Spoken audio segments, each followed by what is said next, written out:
What gives this woman's life meaning? She is relationally and emotionally dependent upon being with a man. Some of you are exactly the same way. You are relationally and emotionally dependent. Your life cannot have meaning unless you are fulfilled by another human being, be it male or female. Be you heterosexual or homosexual, it really doesn't matter. The issue for you is you must be linked relationally with another human being, and that human being is your source of significance, and that human being is there to meet all of your needs. And you find, like this woman, that that well leaves you thirsty even after 5, now count them, 6 men. So Jesus says, yeah, you're right. You're right, you're not married.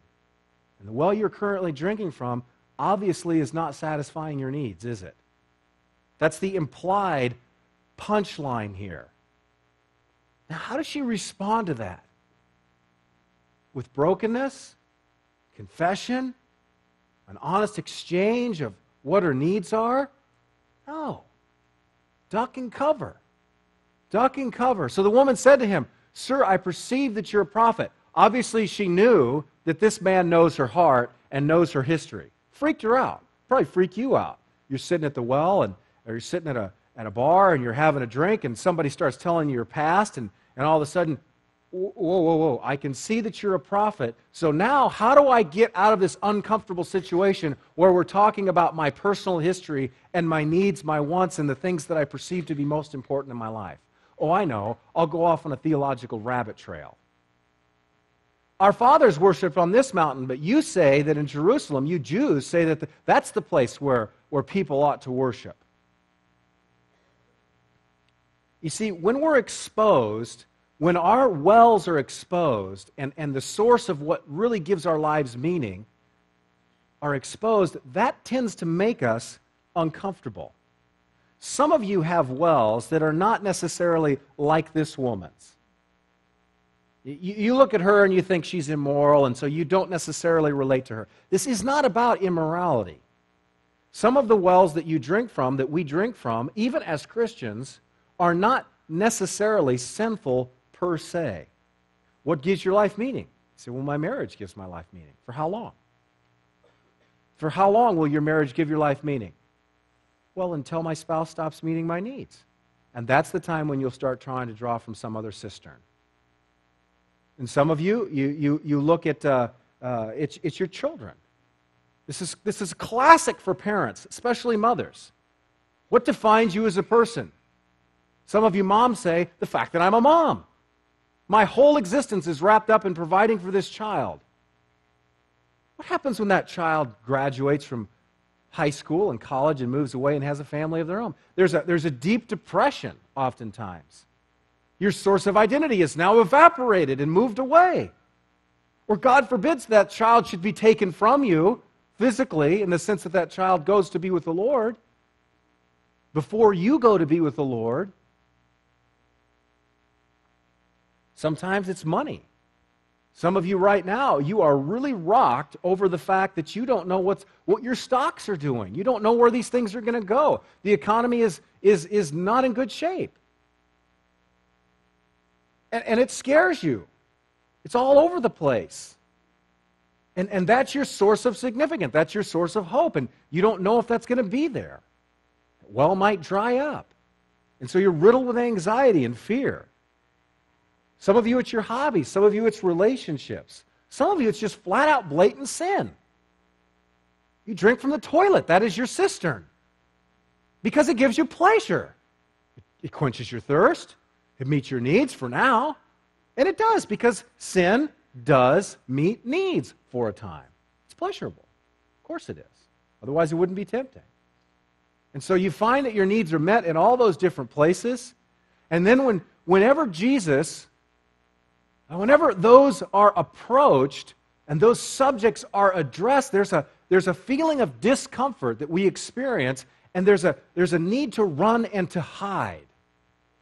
Or to change the subject. Let's not talk about who I'm shacking up with. Let's talk about the difference between Samaritan's worship and Jewish worship. because that I am comfortable with. I remember a number of years ago, there was a family that had been coming to Grace during the 40 Days of Purpose campaign, and I remember I'd had a couple different discussions with the wife in this family. She'd asked me different questions, sent me an email question about this or that, something I can't even remember what it was. And then after about a month, didn't see him around anymore, and I had asked someone who knew the couple, and I said, hey, whatever happened to such and such couple? And the response that I got from this individual, oh yeah, I talked to her, and she said that her husband, being Catholic, preferred to worship in a place, in a Catholic church. Well, that makes sense, right? That seems logical, right? That's a load of garbage. That is a load of garbage.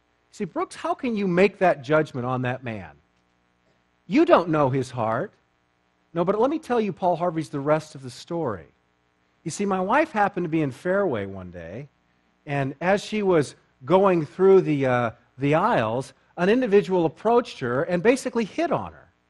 And he pulled out a card, and he gave her a card, and he said, call me sometime, we'll have lunch.